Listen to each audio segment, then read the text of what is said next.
예배하는 자가 신령과 진리로 예배할지니라. 하나님, 오늘도 저희들을 존귀한 하나님의 사람으로 세워주시고 주님을 예배할 수 있도록 이끌어 주시오니 감사합니다.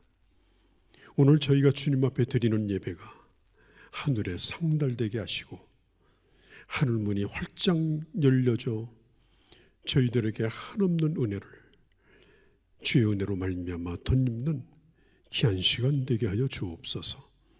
우리 주 예수님의 이름으로 기도하옵나이다. 아멘. 하나님의 말씀 보겠습니다.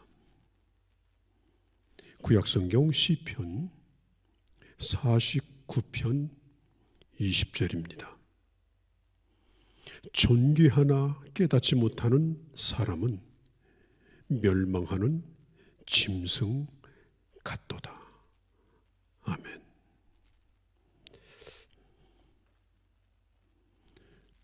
적어도 중세기 때까지는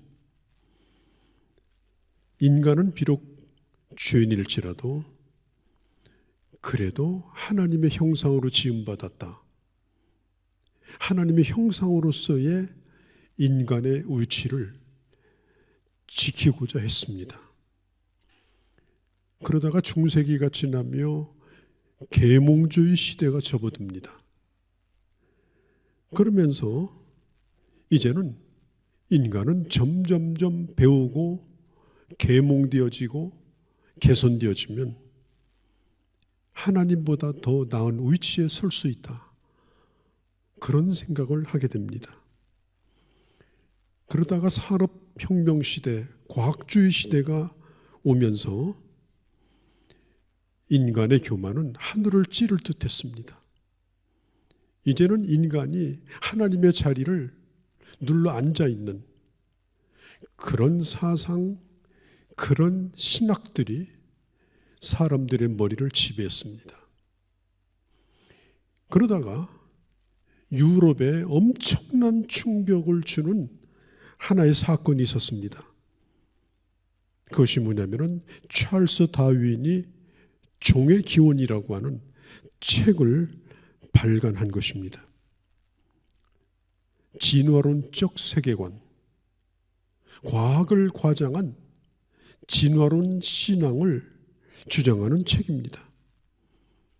그 이후로 이 세계는 이른바 진화론의 광풍에 휩싸여서 거의 대부분의 사람들이 이제는 새로운 종교로 진화론을 대처했습니다. 하나님의 형상으로 지음받은 인간이 하나님의 형상이기를 거부하고 그리고 스스로 원숭이의 후손이 되기를 자처하는 지금 그런 시대를 우리는 살고 있는 것입니다. 성경 시편 49편에 보면은 이렇게 말합니다. 지혜를 들으라. 지혜를 들어야 될 대상이 누구냐? 모든 사람입니다. 49편 1절 2절에 보면 뭇 백성들아 이를 들으라. 모든 사람아 이를 들으라. 세상의 거민들아 모두 귀를 기울이라. 빈부 기촌을 막론하고 다 들을지어다. 지금부터 하는 이 지혜에 대한 교훈은 반드시 들어야 되고 그리고 깨달아야 된다는 말입니다. 49편 3절에 보면은 내 입은 지혜를 말하겠고 내 마음 명철을 작은 소리로 읊조릴 것이다. 지금부터 하는 말은 사람의 말이 아니다. 사람의 머리에서 나오는 그런 입술로 나오는 지혜가 아니다. 하나님이 주신 지혜와 명철이다. 나는 지금부터 그걸 말할 것이다. 잘 들어두어라. 지금 이것을 시편 49편은 강조하고 있습니다. 난 여러분들이 지금부터 하나님이 주시는 지혜가 뭔가, 참 지혜를 깨닫는 자와 깨닫지 못하는 자의 결과가 어떠한가, 저는 여러분들이 그걸 꼭 기억할 수 있기를 바랍니다. 우리가 어떤 것을 안다고 하는 것, 단순히 지식으로 그것을 내 머릿속에 저장하고 있다는 것과 그리고 깨닫는다는 것과는 좀 다릅니다. 어떤 사람은 아는 것은 참 풍성합니다.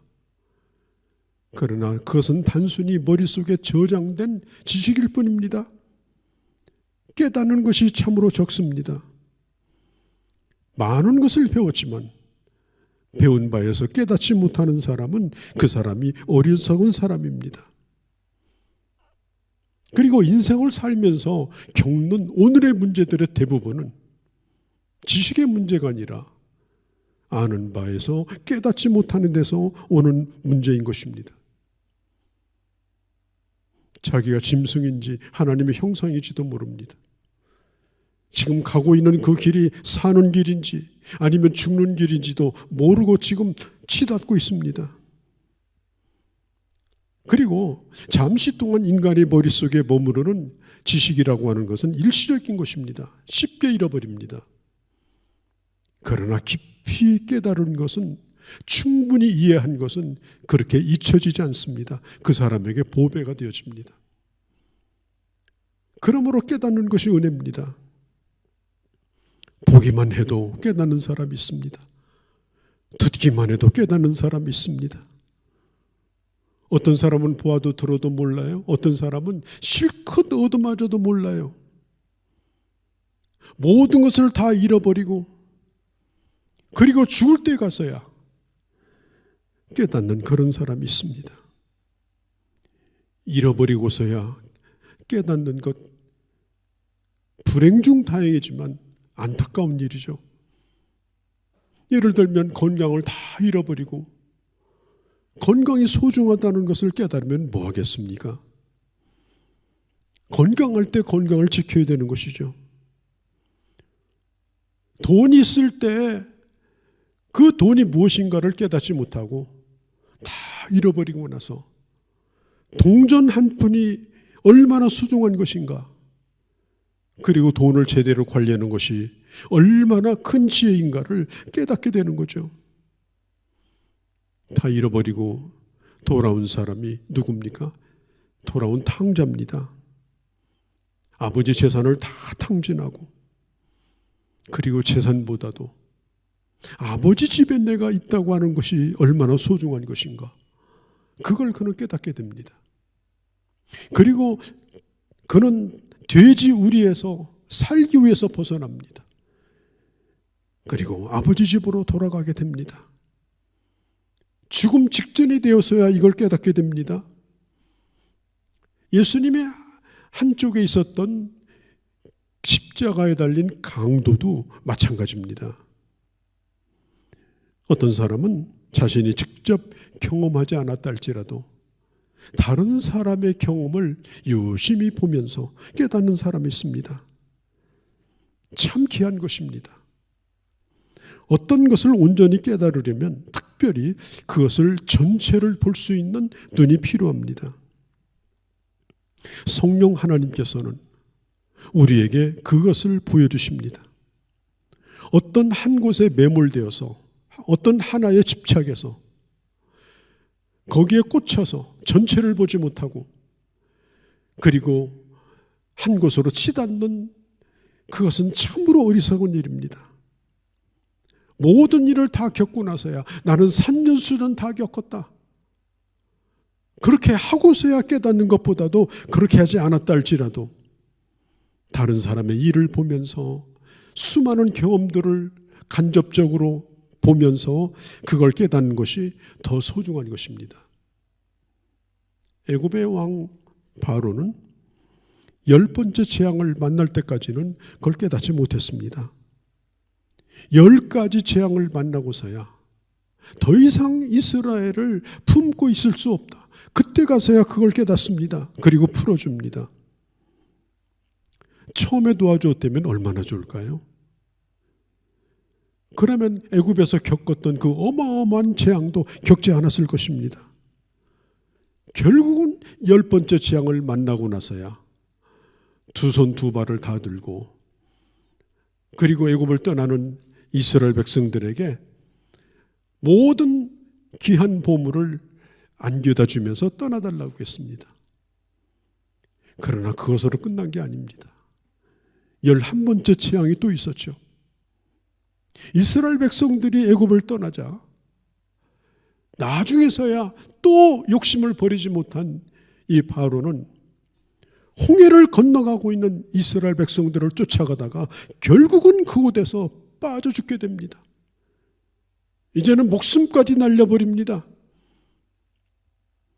바로의 어리석음은 홍해바다에서 죽는 11번째 재앙으로 끝이 납니다. 그러니 인간이 가지고 있는 이 어리석음이 얼마나 큰 것입니까? 시편 1편 5절에 보면 너희가 어찌하여 매를 더 맞으려고 더욱 패역하였느냐? 온 머리는 병들었고 온 마음은 피곤하였으며 발바닥에서 머리까지 성한 곳이 없이 한 군데도 터진 것과 새로 맞은 흔적뿐이거늘. 우리 주님이 이스라엘 백성들을 찾아보니 때릴 데가 없는 거예요. 너무나 많이 맞아서. 왜 맞았겠습니까? 맞아도 깨닫지 못하니까 계속 얻어맞은 것입니다. 오늘 성경도 말합니다. 깨닫지 못하는 사람은 멸망하는 짐승과 같다.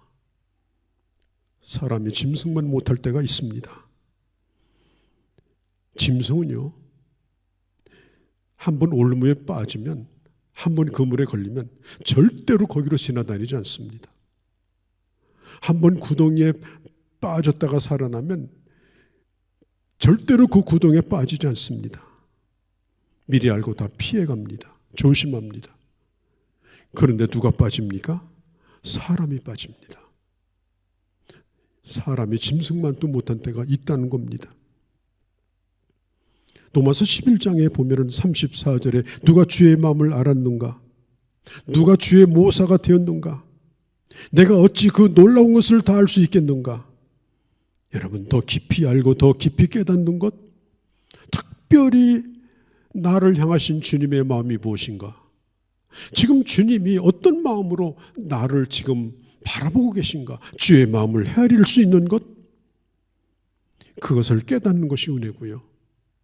그리고 내가 오늘 겪는 그 일들을 예수 그리스도의 십자가 안에서, 예수 그리스도의 은혜 안에서 그 사건을 보고 깨닫는 것도 또한 은혜입니다.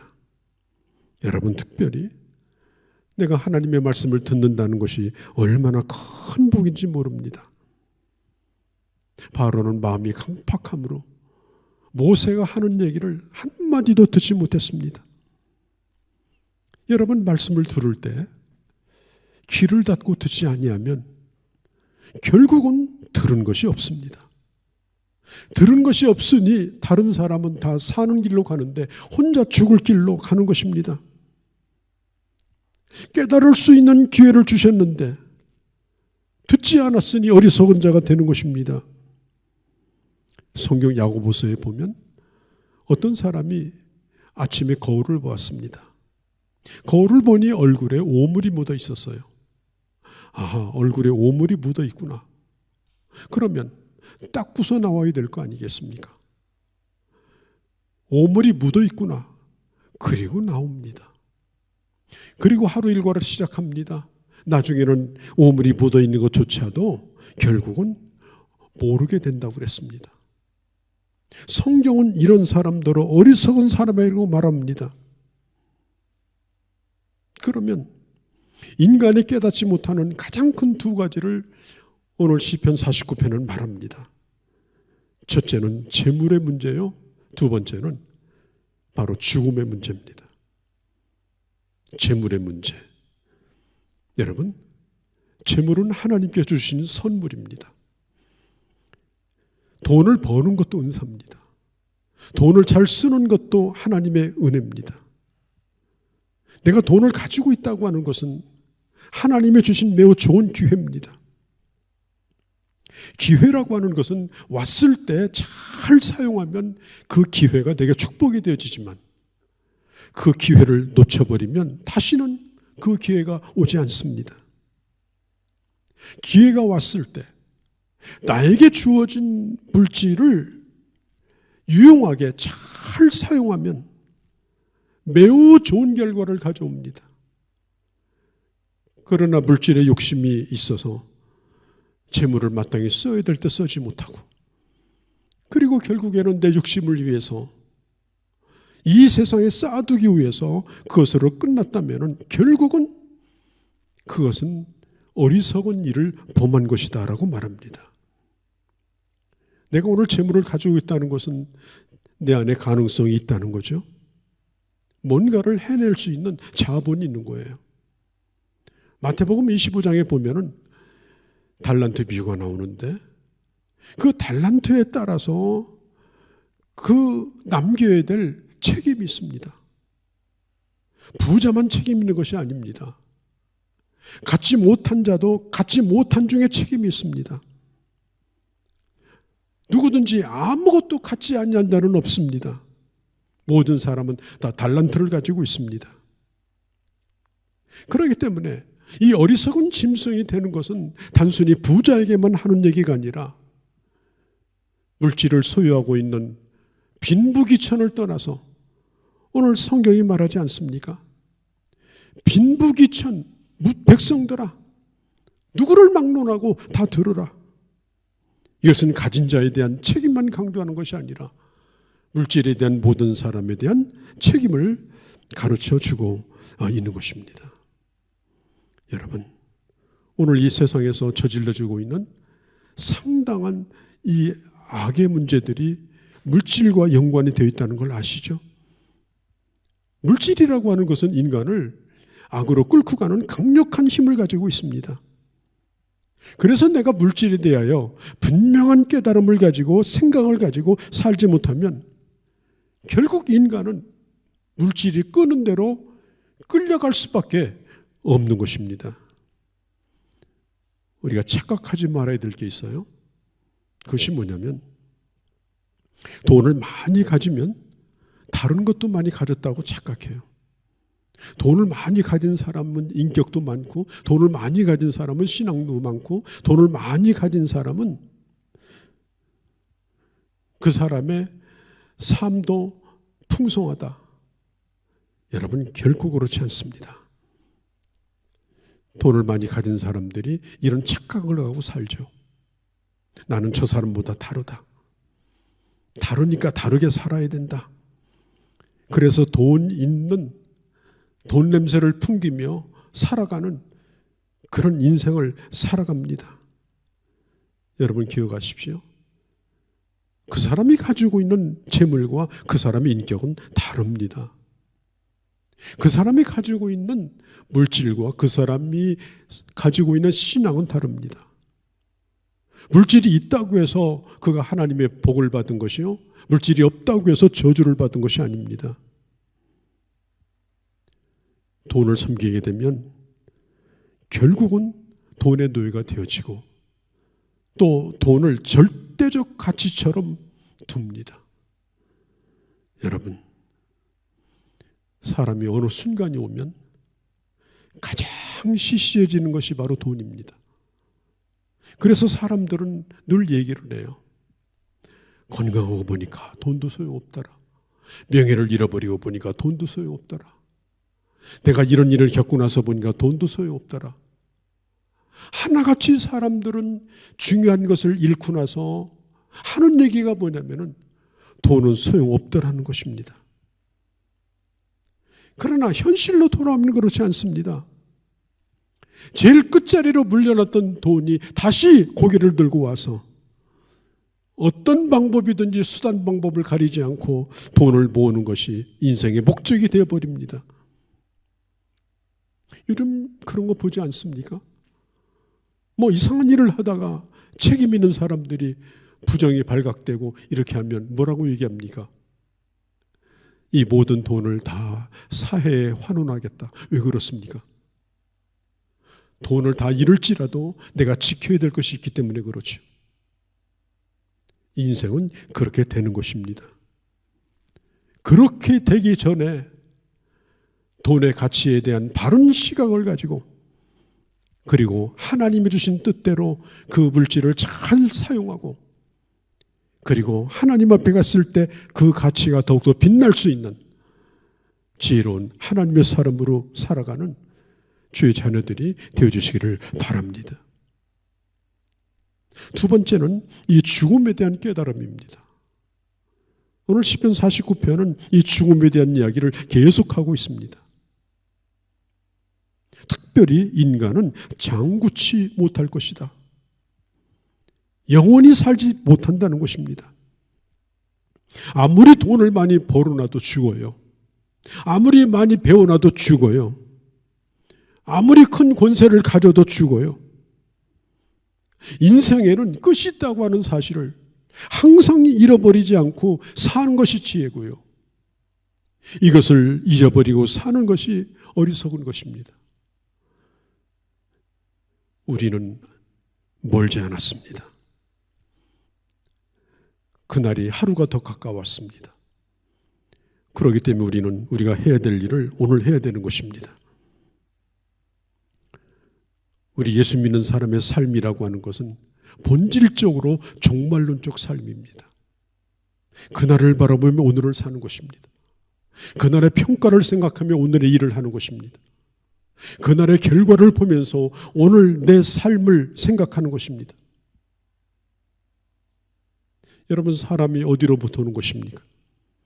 어떻게 사는 것입니까? 장차 어디로 가야 되는 것입니까? 짐승은 이걸 깨닫지 못합니다. 오늘 돌아가서 물어보세요. 강아지에게. 얘, 넌 어디서 왔니? 멍멍, 몰라요. 얘, 너는 지금 왜 살고 있니? 꼬지시며 짖어요. 멍멍, 몰라요. 너는 어디로 갈 것 같으니? 몰라요, 멍멍. 그러니까 짐승인 거예요. 그런데 놀랍게도 오늘 이 땅에 사는 사람들이 태반은 그걸 모르고 사는 겁니다. 길 가는 사람에게 물어보면 당신은 지금 어디서 왔어? 난 몰라요. 지금 무엇 하려고 지금 거기 서 있어? 몰라요. 이걸 모르고 사는 것이 멸망할 어리석은 짐승과 같은 겁니다. 여러분, 우리가 어머니 뱃속에 10달 동안 있을 때 이 세상 밖에 이런 세상이 있는 걸 누가 알았겠습니까? 태어나고 보니 새로운 세상을 우리는 만났습니다. 우리는 이 땅에 살면서 하나님의 나라에 대한 그런 희미한 생각을 가지고 있을지 몰라도, 그러나 우리가 육신의 장막을 벗어버릴 때 우리는 죽음을 뛰어넘는 또 다른 세상을 만나게 됩니다. 여러분, 죽음을 앞둔 사람은 모든 걸 다 정리합니다.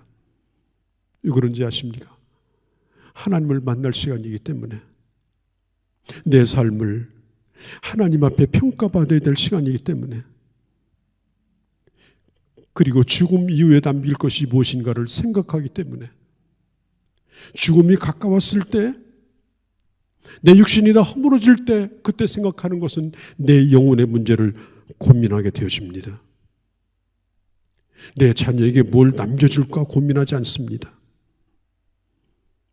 내가 이 세상을 떠났을 때 어떤 사람으로 내가 남아있을까를 고민하게 되어집니다. 사도 바울이 죽음을 앞두고 떠나갈 기약이 가까웠을 때 그는 이렇게 말합니다. 떠나갈 기약이 가까웠도다. 나는 믿음을 지켰다.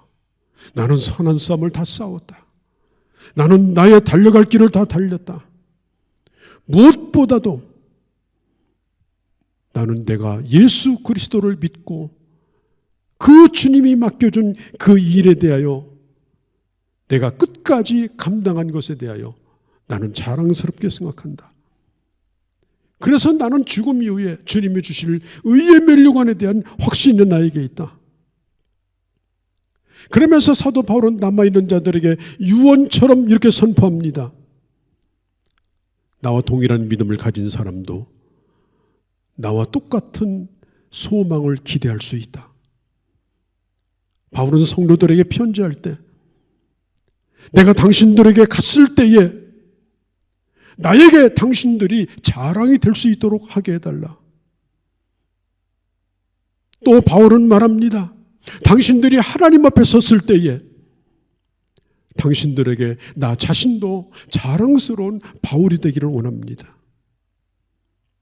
우리는 이 세상에 살아있을지라도 우리는 언제나 주님 앞에 서야 될 시간을 바라보며 우리는 사는 것입니다. 천국이 코앞에 가까웠을 때 몸이 몹시 아파서 수술을 앞두고 혹은 시한부인생을 선고받고 그럴 때에 천국이 눈앞에 왔다 갔다 합니다. 그때 가서야 죽음을 생각하죠. 더 진실하게 살려고 하죠. 그런 날이 오기 전에 여러분 깨닫는 자가 되시기를 바랍니다. 성경은 말합니다. 존귀하나. 우리는 누구입니까? 오늘 성경은 이렇게 말합니다. 12절에도 존귀하나 20절에도 존귀하나. 인간은 하나님의 형상대로 창조되어진 존귀한 자입니다.